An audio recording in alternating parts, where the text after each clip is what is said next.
네, 더불어민주당 부산, 울산, 경남 지역 경선 결과가 잠시 후에 발표됩니다. 어제 제주 경선에서 압승한 이재명 후보의 흔들림 없는 우위가 오늘도 계속될지 관심입니다. 두 분과 관련된 내용 짚어보겠습니다. 박창환 장한대 교수, 윤기찬 국민의힘 법률위원장 부위원장 모셨습니다. 두 분 어서 오십시오. 네, 안녕하세요. 예. 자, 민주당 부울경 경선 결과가 앞서 말씀을 드린 대로 잠시 후에 나옵니다. 저희가 결과 발표 현장도 보여드릴 예정인데 일단 지금까지는 이재명 후보 쪽으로 기울어진 운동장이다. 이런 좀 평가가 많은 것 같습니다. 현재까지 판세 좀 어떻게 보고 계신지요? 네, 뭐 가장 큰 영향은 역시나 지난주에 호남의 결과죠. 호남의 선택이 비록 그 광주 전남 지역에서는 이낙연 후보가 정말 가까스로 1등을 하긴 했지만 전부까지 합친 호남 전체의 표를 보자면 결국은 뭐 이재명 후보를 선택했다 이런 뭐 결과가 나왔고요. 그러니까 호남의 선택이 이재명이었다라고 하는 부분과 그리고 지난 한 2주 가까이 논란이 되었던 대장동 이슈가 이재명 후보와 어떤 연관성 이런 부분들의 의혹들은 계속 나오지만 국민들에게 눈에 보이는 어떤 그 가시적인 어떤 결과 이제까지 밝혀진 소위 말하면 증거 이런 것들이 이재명 후보가 이제까지 얘기해왔던 법조 게이트 그리고 야당 게이트라고 하는 쪽에 조금 더 그 무게가 실리는 그런 결과들이 이제 나오다 보니까 뭐 오늘 내일 뭐 어떤 그 경선에서 이제까지의 이재명 대세론이 호남에서도 1등을 했는데 오히려 더 좋아졌으면 좋아졌지 이재명 후보, 이낙연 후보가 갑자기 상승할 만한 그런 이슈 전환이 현재로서는 없어 보인다. 이렇게 본다면 뭐 오늘 결과도 이재명 후보의 무난한 낙승이 되지 않을까 이렇게 예측을 할 수밖에 없는 거죠. 지금 이낙연 후보와 이재명 후보의 표 차이를 보면 12만 표 정도가 되는데 일단은 뭐 내일 2차 선거인단 투표, 그러니까 2차 슈퍼위크가 최대 승부처가 될 거다 이런 뭐 전망도 있는 것 같습니다. 뭐 한 25만 표 정도, 그러니까 온라인 투표에서는 한 49% 정도의 투표율이 있었으니까 ARS를 합치게 되면 한 뭐 25만 표 정도가 이제 투표가 되는 거예요. 네. 근데 그 투표 시작이 9월 29일부터 시작이 됐어요. 근데 교수님 말씀하신 것처럼 이재명 지사의 그 유동규 본부장이 연관됐다고 나오기 시작한 게 압수수색된 게 9월 29일이에요. 네. 그래서 투표 시작하는 날 압수수색이 됐기 때문에 뭐 진실은 나중에 밝혀지겠지만 딱 외곽만 놓고 보면 이게 좀 문제가 있을 수 있구나라는 국민의 정치적 판단이 시작된 시기하고 또 일치하거든요. 그래서 2차 슈퍼위크에서 보면 국민선거인단 내에 일반 당원과 국민이 포함되기 때문에 권리당원과 대의원이 투표하는 순회 경선 결과하고 약간 다른 결과가 나올 여지가 있다. 그래서 2차 슈퍼위크의 결과가 사실은 상당히 중요한 기로를 형성할 것이고 제가 볼 때는 국민의 정치적 판단이 다소 바뀔 수가 있는 것이고 또 하나는 오늘 경남 부울경 투표도 사실은 권순일 변호사가 대법관 시절에 뭐 김만배 씨가 여러 차례 드나들고 그래서 이재명 지사는 어쨌든 거기서 이제 살았잖아요. 근데 김경수 지사는 7월 21일 날 또 잃었단 말이에요. 그래서 여기에 대한 그 부울경 주민들의 판단이 또 어떨지. 그래서 저는 개인적으로 뭐 특정 주자가 지지를 했지만 그런 것들이 종합적으로 국민의 선택 또는 당원의 선택에 어떤 영향을 미쳤는지가 오늘 6만여 명 뭐 투표율이 어떻게 되는지 모르지만 어쨌든 오늘 하고 3일 날 있을 2차 슈퍼위크의 결과일 것이다 이렇게 생각을 합니다. 네. 앞서 진행된 경남권 온라인 투표율은 46.21%, 다소 저조합니다. 이재명 캠프는 과반 득표를 기대를 하면서 특히 경남지사 출신인 김두관 후보가 이재명 후보를 지지하면서 사퇴를 했기 때문에 이 표도 좀 기대를 하고 있는 것 같아요. 뭐 아무래도 그럴 수밖에 없죠. 일단 뭐 온라인 투표 46%는 호남이랑 지난번 호남 때도 비슷했습니다. 이제 강제 ARS 돌아가니까 호남이 57% 조금 안 되게 나왔었거든요. 또 오늘도 비슷하게 나올 것 같아요. 이번에 가장 큰 변수는 역시나 이제 경남지사 출신이었던 김두관 후보가 사퇴를 하고 이재명 후보 지지선을 한 게 영향을 뭐 커다란 변수는 아니지만 뭐 그동안 김두관 후보의 득표력이 워낙 낮았기 때문에 뭐 이걸 큰 힘으로 보기는 어렵습니다. 하지만 호남에서의 1등이라는 것과 어쨌든 그 경남에 기반을 둔 김두관 후보가 이재명 후보를 지지했다라고 하는 거는 대세론에다가 힘을 실어준 거거든요. 이렇게 본다면 지지층들이 참여하는 경선에서 대세론의 형성, 호남에서 확인됐고 아직 대장동이 이재명 후보와 연관돼 있다라고 하는 어떤 뭐 구체적인 물증이 안 나와 있는 상황이기 때문에 뭐 이제까지의 그 투표 흐름에서 큰 변화가 있기보단 오히려 더 놀랐으면 놀랐지. 뭐 이게 이낙연 후보가 갑자기 이낙연 후보가 치고 오려면 변화가 나타나야 돼요. 투표율이 올라가야 됩니다. 호남에서도 마찬가지였고요. 호남에서의 낮은 투표율이 결국은 이낙연 후보가 역전하지 못하는 그런 소위 밑바닥의 정서가 안 바뀌었다라고 하는 걸 보여주는 거거든요. 이렇게 보고 본다면 큰 변화를 보이기 어렵겠다라고 보는 거죠. 그러면 이게 이제 경선 시작 때보다 투표율이 점점 낮아지는 부분은 어떻게 보세요? 일단은 뭐 이재명 대세론이 일단 당 지지층에게 어느 정도 좀 확산이 됐고요. 네. 뭔가 이제 그 나머지 후보들이 쫓아가려면은 뭔가 힘이 있어야 되잖아요. 희망이 있어야지 투표율을 참여를 할 텐데 특히나 이낙연 후보 지지층도 더 이상의 희망을 갖기는 좀 어렵다라고 하는 게 지난주 경선 끝나고 나서 사실상 경선 끝난 거 아니냐라고 하는 게 당 내 분위기였거든요. 그러다 보니까 이제는 뭐 오늘 결과 내일 그 2차 슈퍼위크를 봐야 되겠지만 사실상 경선은 끝난 거 아니냐라고 보는 것들이 뭔가 투표에 가서 역전할 수 있다고 생각이 돼야지 투표율이 불타오르고 그걸 또 역전을 막기 위해서 올라갈 텐데 투표를 더 독려하거나 참여할 텐데 투표율이 낮다라고 하는 거는 결국은 대세론을 인정한다. 큰 변화 없다. 이것의 어떤 또 하나의 반영 때문에 투표율이 좀 낮아지고 있는 거 아니냐 이렇게 봐야 되겠죠. 그러니까 이재명 후보가 이 경선에서 좀 유리한 상황으로 전개가 되다 보니까 어찌 보면 좀 관심이 멀어졌다. 뭐 이렇게 좀 분석을 해주시는 것 같은데요. 그런데 역대 호남이나 아니 권리당원분들의 투표 성향은 사표 방지 심리가 굉장히 강했어요. 그러니까 투표율이 낮아지는 것은 저는 교수님과 좀 달리 보는데 그래서 이재명 지사의 여러 가지 언행들 최근에 와서 굉장히 강해지고 있거든요. 특히나 호남에서의 투표, 특히 전북에서 이제 상당한 부분을 앞서면서 이 대장동 사건에 대한 본질을 보는 시각이 국민적 시각이 다양하지만 대다수는 이상하다고 보고 분명히 그런 건 있단 말이에요. 근데 이재명 지사는 이것을 평가하거나 말씀하실 때 국민적 시각과 좀 동떨어진 말을 해요. 뭐 마귀, 지옥, 뭐 국민의힘 청산.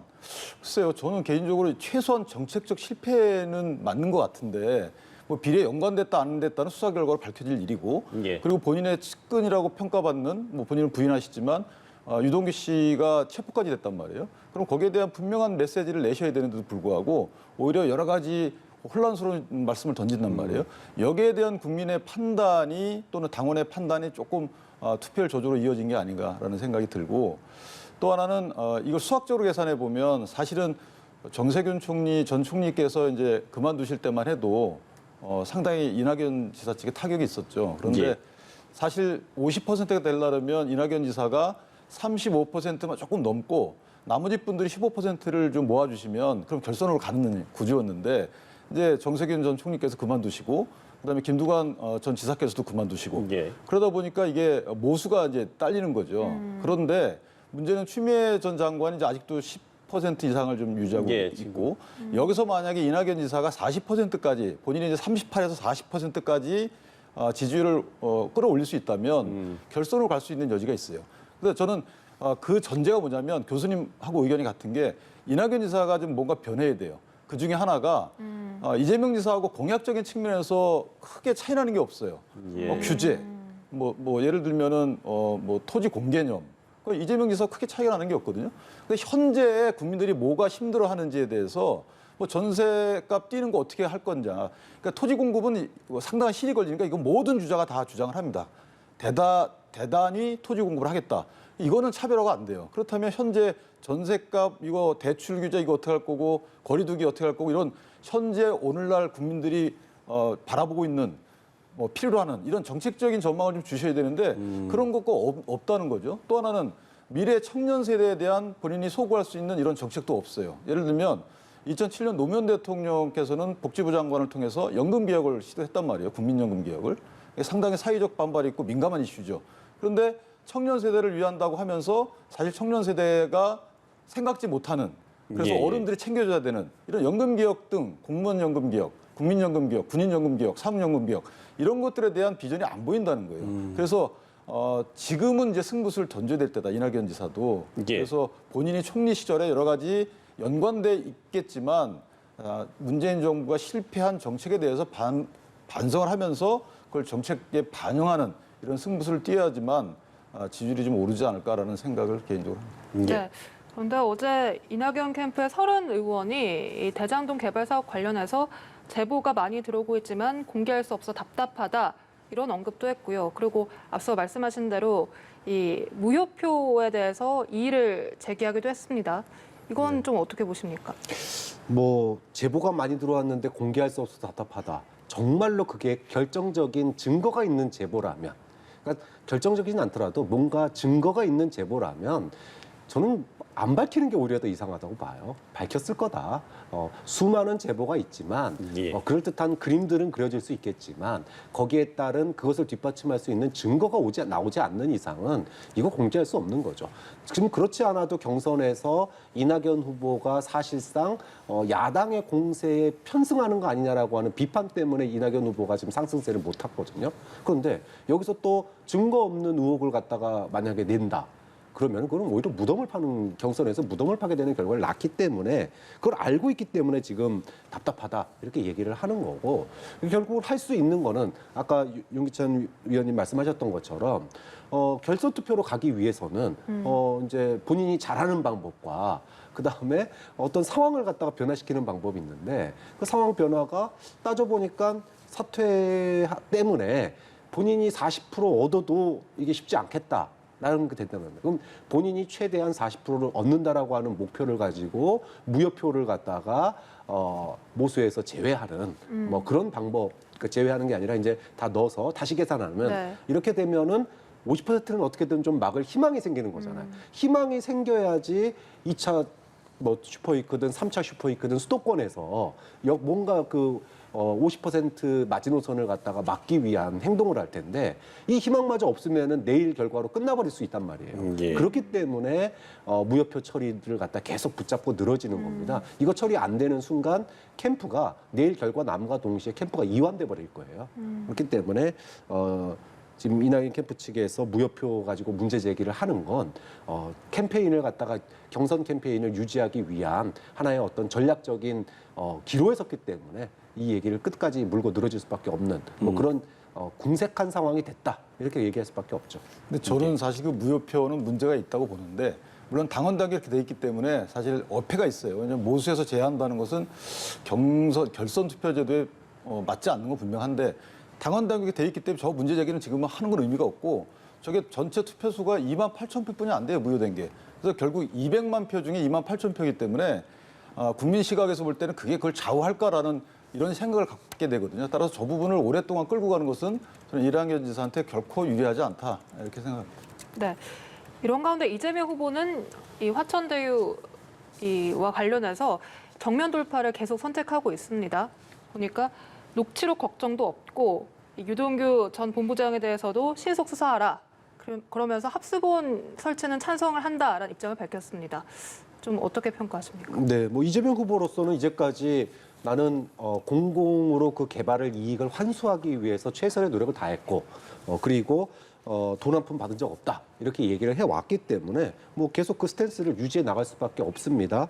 유동규 전 기획본부장 체포에 대해서도 만약에 유동규 본부장이 뭔가 잘못을 했다면은 거기에 대해서 나도 관리 책임은 지겠다 이 정도 얘기를 한 상태인데 네. 글쎄요 그게 뭐 토론회에서 그래서 결국은 지금 그 대장동 이슈가 결국은 민주당에 유리한 것이다라고 이렇게 얘기한 거에 대해서 네. 현재까지의 국면만 놓고 보면 민주당에 유리한 건 맞다고 봅니다. 그런데 앞으로 계속 그럴까? 이 부분은 저는 대장동 의혹이 여러 방면으로 저는 여러 가지 영향력을 행사할 수 있기 때문에 예. 앞으로 좀 수사 결과 더 지켜봐야 된다. 민주당 지지층도 절대로 이재명은 안 그랬을 거야가 아니라 이재명 후보는 돈 안 받았을지 모르지만 주변에서 어떤 인물이 어떻게 연관돼 있을지는 앞으로 더 지켜봐야 되는 대목이거든요. 그렇기 때문에 뭐 이재명 후보야 당연히 캠페인을 이렇게 공세적이고 정면 돌파로 할 수밖에 없겠죠. 하지만 이것이 정말 앞으로 대선에 어떤 영향을 미칠지는 저는 뭐 판가름 앞을 판가름하기 힘들다. 본선까지 이 수사가 어떻게 되는지가 지에 따라서 대선의 결과 자체도 바뀔 수 있을 정도로 블랙홀이다. 그렇게 보고 있습니다. 일단 교수님께 뭐 여쭙기는 예상하신 결과가 나온 것 같습니까? 네, 뭐 그대로 나왔습니다. 이제까지 경선 순회 투표의 흐름이 득표율이 그대로 커다란 변화 없이 그대로 이어졌다. 예. 그래서 뭐 결론적으로는 이재명 대세론이 여전히 영향을 미쳤다. 이렇게 봐야 될 것 같고요. 추미애 후보가 조금 상승을 했어요. 예. 근데 상승을 했는데 뭐 아무래도 이제 고향과 좀 가까운 지역이다 보니까 그럴 수도 있고 또 고발사주 이슈가 다시 조금 이슈가 됐었잖아요. 이제 그러다 보니까 이 부분이 조금 어필을 한 부분이 있는 것 같습니다. 그런데 이낙연 후보로서는 굉장히 안타까운 부분이 이게 좀 10%를 못 넘었어요. 그래서 한 추미애 후보가 한 15% 정도를 얻어줘야지 이게 이제 결선으로 갈 수 있는 또 하나의 이제 루트가 생기는 건데 추미애 후보가 역시 이제 이 대장동 이슈 속에서 고발사주 이슈가 이렇게 힘을 못 쓰다 보니까 득표율 상승에 한계가 좀 작용한 것 같습니다. 예. 네. 질의응답이 상대적으로 더 길게 진행이 되면서 대장동 의혹과 관련돼서 발언이 많았습니다. 예. 역시나 오늘도 작심 발언, 정면 돌파 이어가는 모습이었는데요. 어떻게 보셨습니까? 뭐 이재명 후보가 이제까지 해왔던 반론들을 오늘 뭐 거의 집대성에서 이야기를 다 한 것 같아요.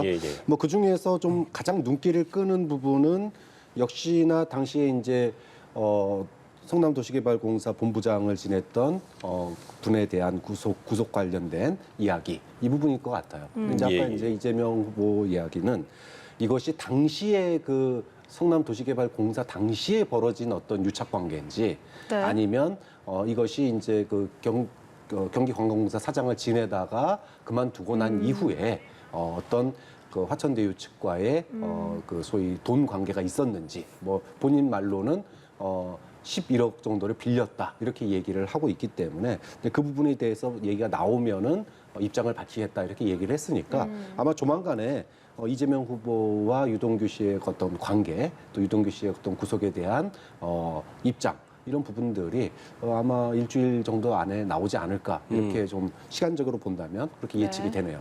네. 예. 그동안의 경선 소감 발표 중에서 아마 오늘이 가장 좀 길지 않았을까라는 생각이 좀 드는데 일단 어떻게 자신감이 좀 들으십니까? 생기신 것 같아요. 기존의 말씀을 또 되풀이하고 계신데 그러니까 유동규 씨가 체포된 상태인데도 불구하고 좀 변화가 없이 말씀을 주시고 있거든요. 그래서 저는 조금 많이 아쉽다. 왜냐하면 사업을 본인이 설계했다고 말씀을 하셨고 사업 설계 자체 지금 불공정하면 안 된다고 말씀 주셨는데 불공정한 게 있어요. 사업 자체. 그러니까 주주 계약에 불공정한 게 들어있는 것이고 이익 배분도 불공정한 것이고 그다음에 공영 개발을 한다는 것은 공익을 위해서 해야 되는 것인데 지금 주민이 40년 동안 살아온 그 부지를 싼 값에 수용해가지고 비싸게 어떻게든 분양된 거거든요. 분양받은 사람도 비싸게 분양받고 있던 원주민들도 싸게 땅을 뺏기고 그 돈은 다 어디로 갔느냐. 이거 민간 소수의 업자들한테 갔단 말이에요. 이게 불공정의 거의 전형이에요. 근데 여기에 대해서는 지금 말씀을 안 하시는 거고 그다음에 공공개발을 이전에 막았던 그 뭐 전신 그러니까 새누리당인지 한나라당인지 인사들 물론 처벌받고 또 처벌받아야 돼요. 있다면 그거는 그것대로 하는 것이고 공공개발이 포함된 민간합동개발 이후에 어떤 일이 벌어졌는지에 대한 국민이 지금 묻고 있는 거예요. 근데 거기에 대해서 말씀 안 하신다는 것이죠. 본인이 설계하셨다면 자세히 알아야 되는 것인데 뭐 일각에서는 이게 과연 공공개발인데 민간 기업처럼 어떻게 동업한 거 아니냐라는 식의 의혹 제기도 있단 말이에요. 그렇기 때문에 유동규 씨가 알려진 바에 따르면 이익 배분 문제 갖고 서로 간에 요구하고 다툼도 있었다 이런 거 아니겠어요? 그러니까 작물을 나눈 자가 도둑이다라는 말씀이 지금 사실 틀린 말씀은 아니에요. 어떤 분이 과연 이 작물을 나누려고 시도했는지에 대해서 살펴보면 될 일이고 그다음에 본인 측근 아니라고 하시는데 유동규 씨의 경우에는 2010년도 이재명 지사의 시장 출마 당시에 선거를 도운 걸로 알려져 있어요. 그다음에 시설관리공단에 들어갔다가 다시 선거 때 다시 나와서 또 재선도 없고 다시 또 기획본부장을 다시 복귀한단 말이에요. 그다음에 선거 끝난 경기도지사 당선되신 이후에는 뭐 무슨 공사 사장으로 또 가신단 말이에요. 이것이 측근인지 아닌지는 국민이 판단할 것이고 거기에 네이밍을 뭘로 하는지는 중요하지 않다. 따라서 이런 분이 지금 이런 혐의로 체포돼 가지고 들어가 있는데 여기에 대한 입장 평만 안 하신다. 저는 글쎄요 국민이 어떻게 볼지는 모르겠습니다. 예. 정말 짧게 첨언하시겠습니까? 네, 뭐 선거 도운 사람, 중간 관리자 거기에 대해서 당연히 네. 성남시장 당시 성남시장으로서 또 경기도지사로서 관리의 책임을 유동규 씨가 이제 문제가 밝혀진다면 관리의 책임을 져야 되겠다. 또 본인도 지겠다라고 이제 이재명 후보도 얘기해 왔기 때문에 이건 뭐 수사 결과가 나오면 할 거다라고 생각하고요. 좀 하나는 얘기를 해야 되겠는데 네. 하나은행이 당시에 이제 화천대유를 만들면서 수주를 했을 때 예상 수익이 아까도 이재명 후보가 얘기했지만 예, 예. 3,500억 정도 됐었고 그 수익의 70%를 성남도시개발공사가 가져오는 걸로 이렇게 됐었기 때문에 당시의 예상 수익 기준 대비 이재명 후보의 선의는 분명히 있었다. 다만 그 이후에 알겠습니다. 변화가 된 부분에 대해서는 뭐 좀 더 조사를 할 필요가 있는 것 같습니다. 예. 자, 두 분과 이야기 나눠봤습니다. 박창환 장한대 교수, 윤기찬 국민의힘 법률위 부위원장과 이야기 나눠봤습니다. 두 분 말씀 고맙습니다. 고맙습니다.